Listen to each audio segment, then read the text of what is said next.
गाडी चौधजना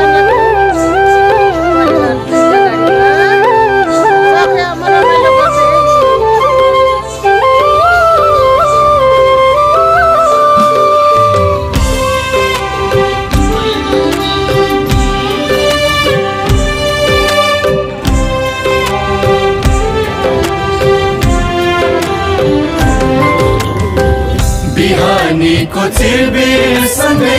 खुले मेरा आँखा प्रकृतिको वरदान होला कति सुन्दर वन पाखा हो बिहानीको चिरबिरसँगै खुले मेरा आँखा प्रकृतिको वरदान होला